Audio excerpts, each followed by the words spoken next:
falling in place. Cancer? I scoffed, turning off my phone so I didn't have to see the text messages from my mom anymore. I could feel my heartbeat rising and anxiety building up in my throat. Not everyone died of cancer, right? I was alone in the house, and I was talking to myself. I must be going crazy. These were the early signs. I started pacing around my room, the text messages repeating themselves in my head, even though I didn't want them to. It was becoming too much. I didn't care. I didn't care about my dad or whatever happened to him. That was his business, not mine. I left that life and family behind.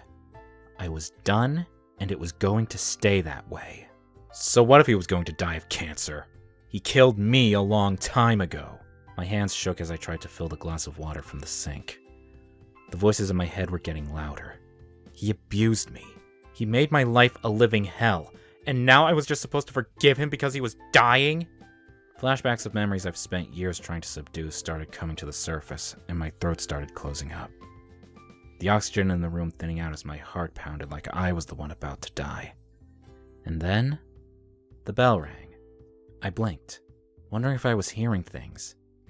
But I wasn't because the doorbell rang again and again. The glass of water fell, slipping off my hand and falling into the sink. Thankfully, it didn't break and water didn't get anywhere else. I sighed, trying to relax as the oxygen returned to the room and my heart struggled to get back to normal. Whoever was at the door? Thanks. It was Tanya, though, because nobody else rang the doorbell 50 times per minute like a maniac. "I'm coming!" I yelled out, making my way out of the kitchen and to the door. When I opened it, I was right and wrong. It was Tanya, but Tanya wasn't alone. She was with someone. "Adrian! Oh, thank goodness!" She sighed in relief, letting herself into the house. Then she turned back to see the man with her still standing outside, and then she beckoned. "Come in, Luke! It's Adrian! He doesn't bite!" "You barged in," the man, Luke, said cautiously, following her in and scolding. "Tanya." "It's fine. Adrian's my buddy. His house is practically my house," she said with a grin, then nodded at me. "Right?" I was still confused and trying to understand what was going on, and the man looked so familiar. I was so sure I had seen him somewhere else. He turned to look at me, nodding in greetings, and when his eyes met mine, recognition came like a slap on the cheek. He was the doctor at the hospital. 2 months ago, my friend AJ had an accident on his motorcycle, and it left a gaping wound on his arm. I helped him to the hospital, but the hospital was crowded. No doctor would come to attend to us, and we had to fill out forms and wait, even though he was bleeding all over the place. I didn't do well with the sight of blood, and especially crowded places. I was frantically calling for help and close to grabbing the nurses and slapping some sense into them to help my friend. They were probably about to get me kicked out when Luke, or as I knew him then, Dr. Hart stepped in. He explained how he wasn't supposed to help because it wasn't his duty.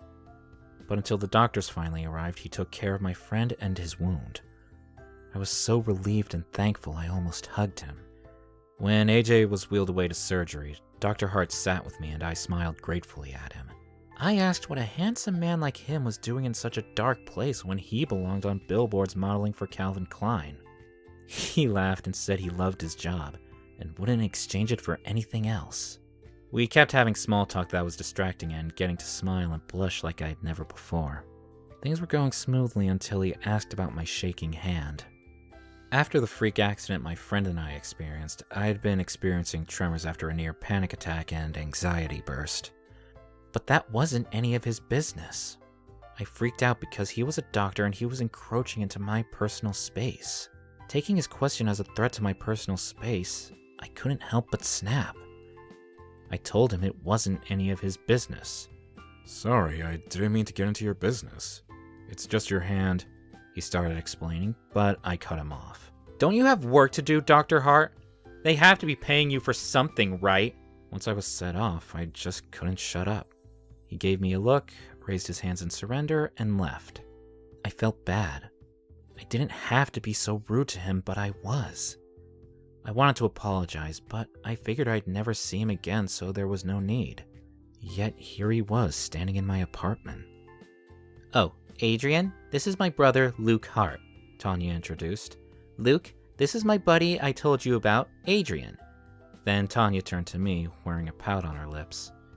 Adrian, I need your help. Tanya proceeded to explain that Luke was supposed to be staying with her, but she couldn't have him at the house because she was currently hosting an all-girls event at her house for 2 weeks.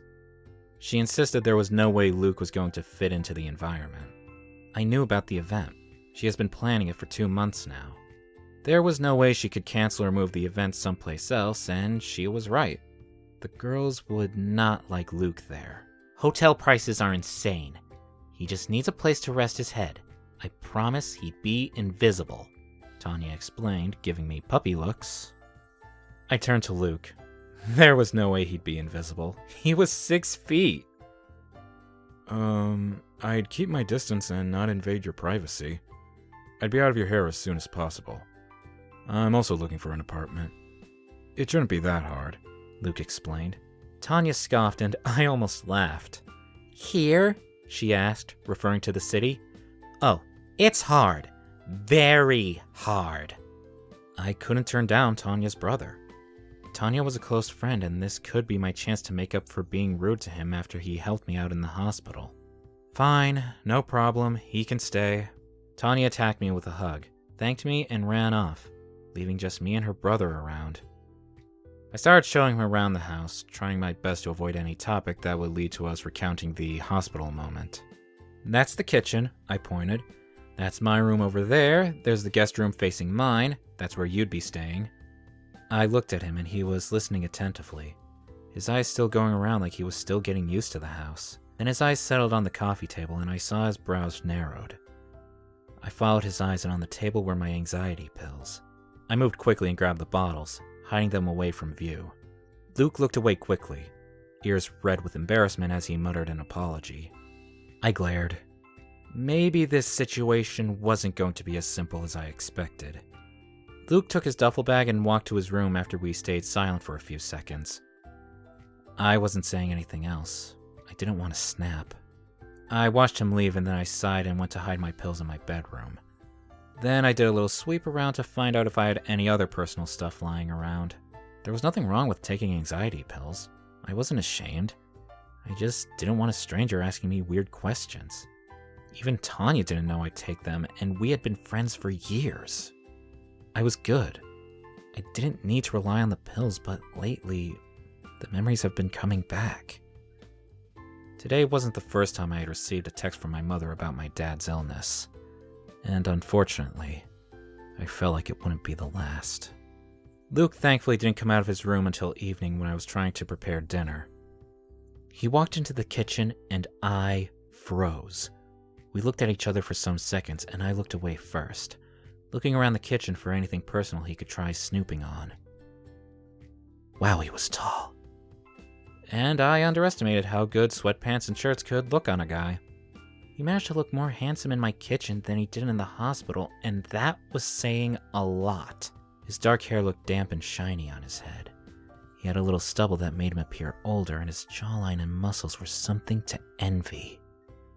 His whole body structure made my lean 5'7" look so small. I didn't even have a hint of a beard on me. He cleared his throat. Can I help with dinner? I looked at him again, narrowing my eyes. Then I shrugged. As long as you keep your eyes and hands to yourself, detective. He sighed. Look, Adrian, I'm sorry, okay? I didn't mean to snoop, not at the hospital, not earlier. It's just a habit, I guess. I can't help looking out for others. I don't know if it's because I'm a doctor or if it's because I've always been surrounded by younger ones I need to take care of. But I would try to cut it out when with you. I really want us to start on a good foot. He looked and sounded sincere. And if I was going to be staying with him for the next week, then I'd hate for us to have any kind of tension between us. So I shrugged again and nodded. Sure, good foot. He smiled, and I swear, my heart flipped. He wasn't the only handsome man to come this close to me. I didn't understand why it felt so different. Luke joined me to make dinner, and we started talking as we cooked. I asked him what he meant by always being with younger ones he needed to take care of. He explained that he was the eldest of 7 siblings when growing up, and their parents were rarely ever around. He had to grow up really fast and assume the role of a father at most times. How he managed to have a friendly relationship with some of them still baffled him. Luke made me laugh. He didn't ask about me or my family and just kept talking about him and his work. I loved it. Somehow it felt like he knew I didn't like or want to talk, and the fact that he was comfortable talking alone showed great potential of us being able to survive this housing situation. After dinner, he proposed to wash the dishes alone, but I insisted on helping since we both cooked. He washed and I rinsed. His hands touched mine as we made the exchange of dishes. "Sorry," he apologized after his hand touched mine for the second time. I smiled. "It's fine." He didn't look like he believed me and had a little berating frown on, looking down at the foamy water. So after taking a deep breath, I dipped my hand into the water and grabbed his, bringing it out so he could see. His eyes went wide. "See? It's really fine," he chuckled, shaking his head to himself. "Okay then." The dishes finished smoothly, and he invited me to watch the television with him. I politely declined, telling him I was tired and needed to rest. We bade goodnight, and I went to bed. Tanya texted to ask how things were going and to apologize for just bringing him by. I told her it was fine for the umpteenth time. I decided to play a little game on my phone before sleeping off.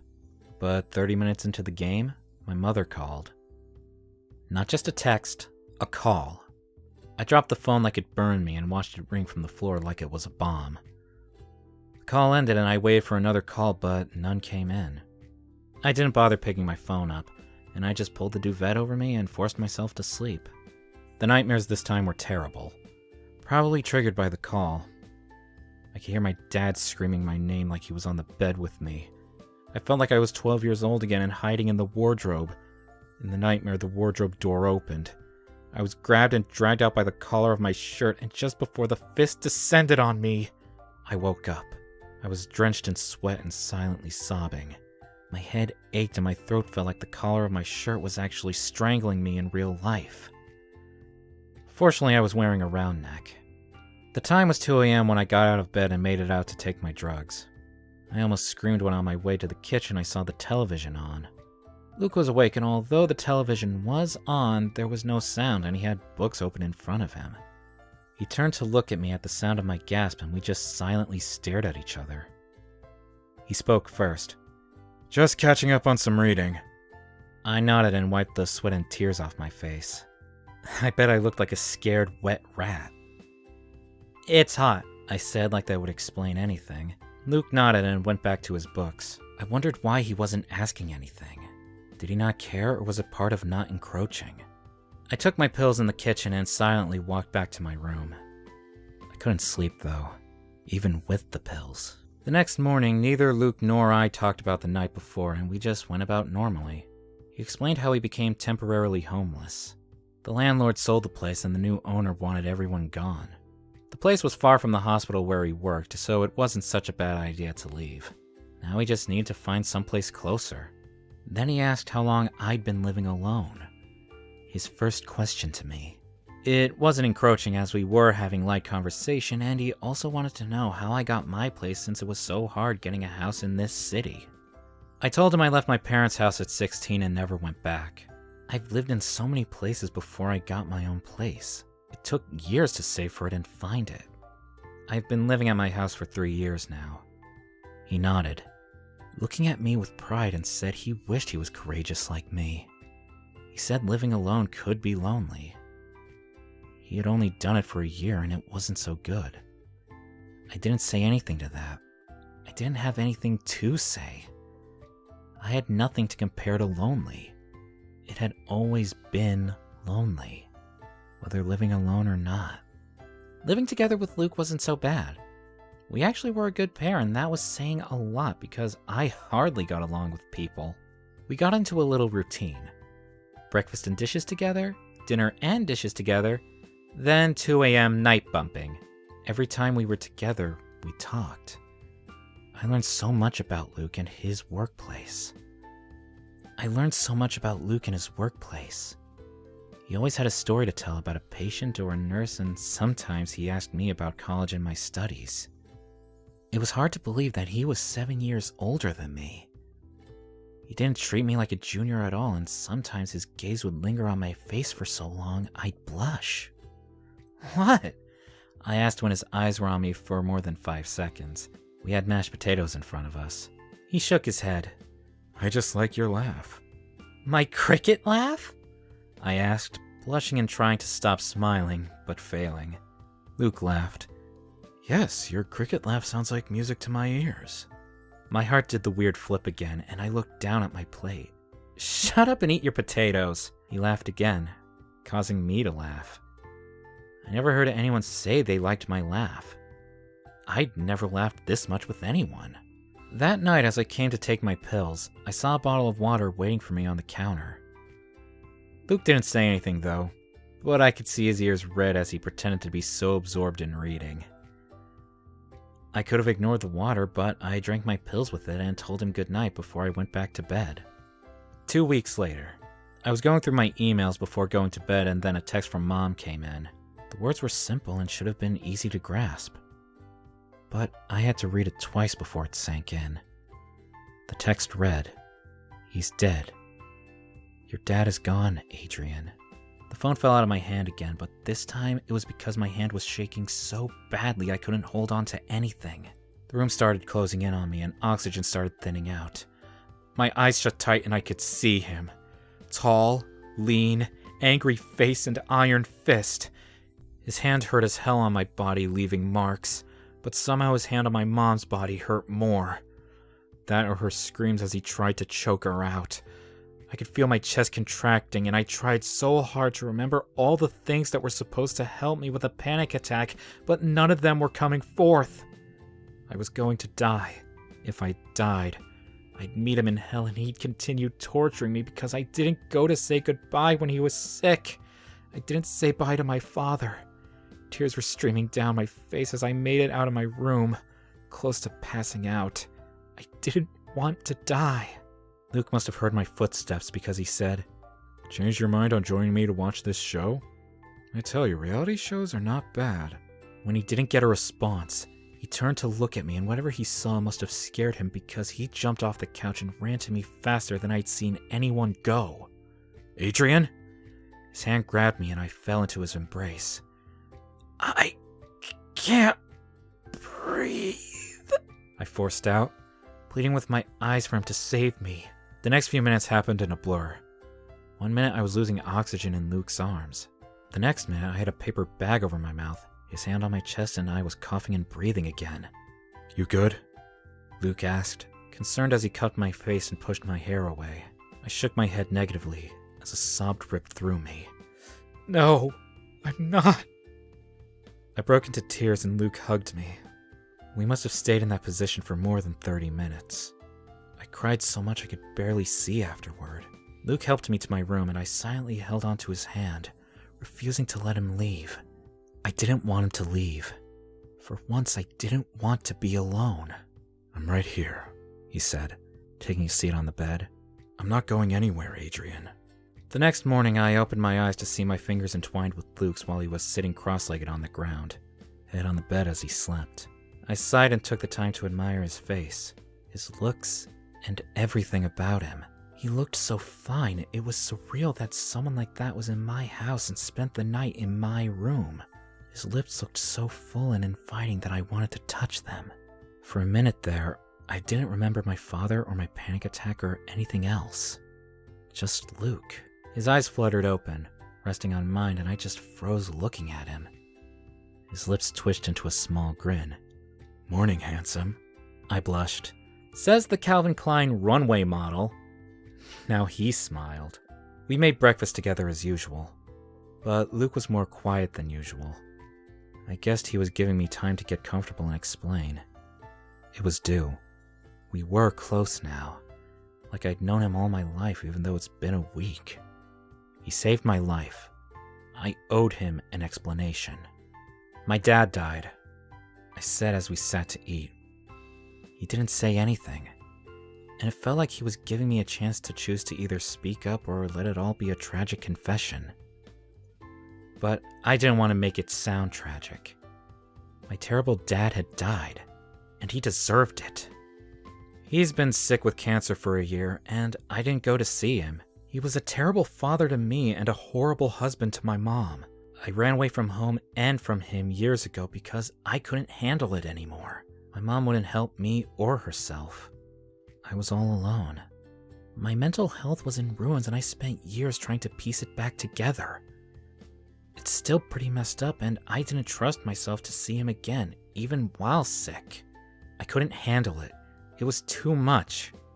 Now he's dead. Is it bad that I feel relieved? Why do I feel like a bad son when he was terrible to me? You're not a bad son, Adrian. And it's okay to feel relieved.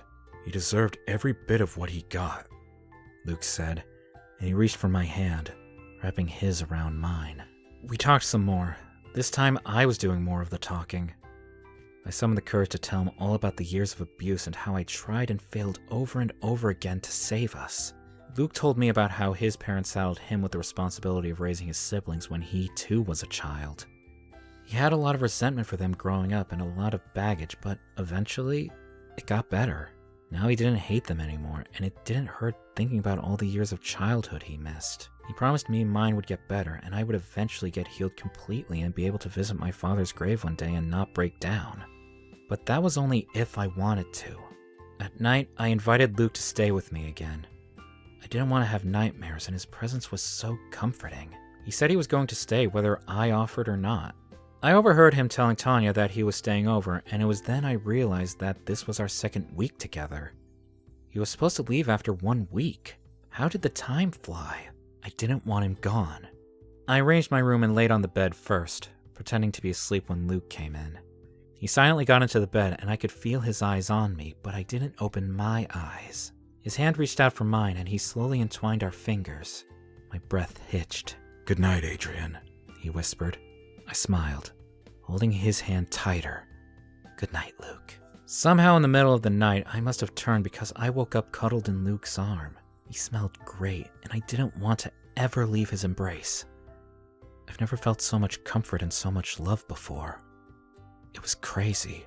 There was something else going on. I liked Luke. I liked Luke so much I could barely remember the time when he wasn't in my life making me laugh and making everything worth it. And to imagine it had only been a week. I didn't know I could like a guy this much. I didn't know a man could make me feel this way. I wanted him in my life. Luke gave me breakfast in bed and continued spending the night in my bed for another week. Cuddling was normal now, and whenever we woke up at the same time, he would place a small kiss on my forehead as his husky voice whispered, "Good morning, Adrian." I loved it. I loved waking up next to him, and I felt like I wanted to do it for the rest of my life. The next day I was sitting lazy on my couch deciding on what channel to watch. Luke came out of the kitchen and surprised me saying, "Want to go grocery shopping? The fridge is almost empty." "Oh." I turned off the television. "Don't worry about it. I'll go now." "Let's go together," he chirped. Together? I asked. I had no idea why the word was making my cheeks warm. "Okay." He grinned and ran off to his room, changed his shirt, and met me. The grocery store was within walking distance, so we walked. We've never walked side by side out before, and I got to see how many people admired him and how he looked perfect beside me.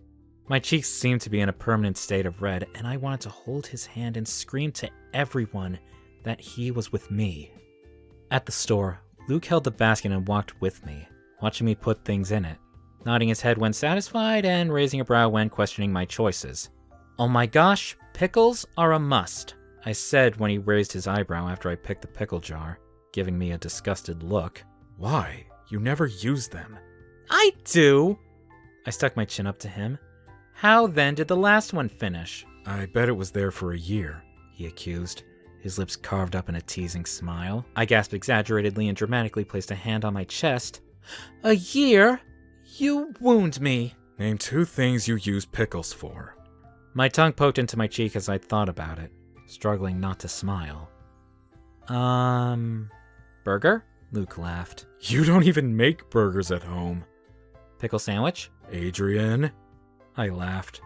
A real laugh that took me off guard. "I feel like I need it." Luke shrugged. "Cute. Pickles it is, then."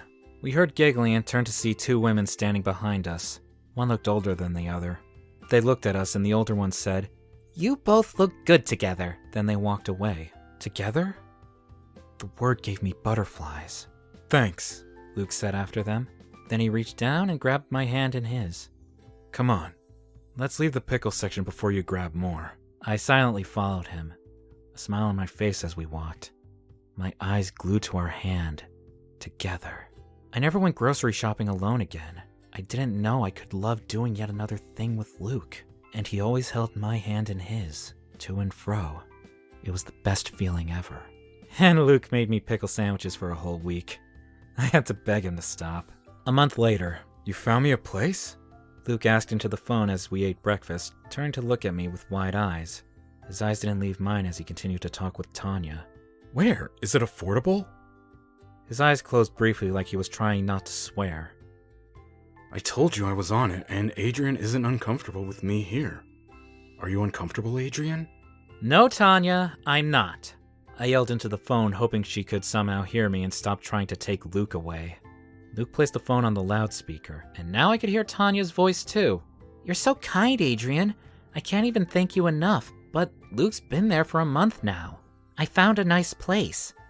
You should come to check it out as soon as possible. But I desperately searched my brain for what to say, but nothing was coming forth. My eyes met Luke and he looked sad. Tanya was still saying something that I bet neither of us could hear anymore, completely lost in each other's eyes. Fine, Tanya. I'll be there. He said just before he ended the call. He sighed, pushing his half-empty plate away.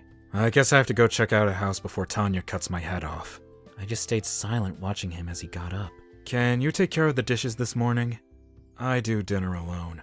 Thanks. I watched him start walking away, and my limbs moved faster than my brain, my heart beating like it was going to jump out of my chest as I grabbed his hand. Luke, stay. He turned back to me. I'll be back. I shook my head. You can go out, but don't go checking a house. Don't leave. Stay. Adrian, Tanya's right. I can't keep... I didn't let him finish what he was saying before I got off the chair, wrapped my hands around him, and pressed my lips on his. I was right. His lips were very soft. I pulled away and his eyes were glued on me. I've been wanting to do that for ages. Really? Luke said, pulling me forward until my body touched his hands wrapped around my waist. Me too. And then he kissed me. This time our mouths opened to each other, tongues touching and breath mixing as one. It was the best feeling ever. The best kiss of my life. Nothing else mattered.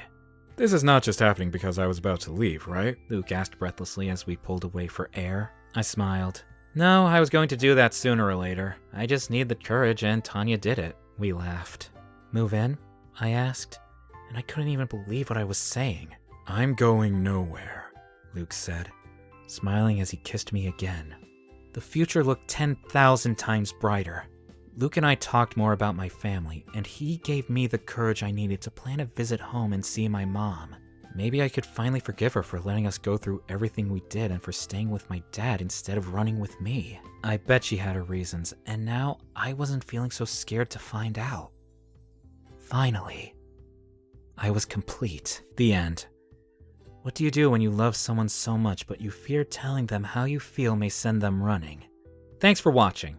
Consider subscribing to become a part of our Rainbow Force and stay wholesome.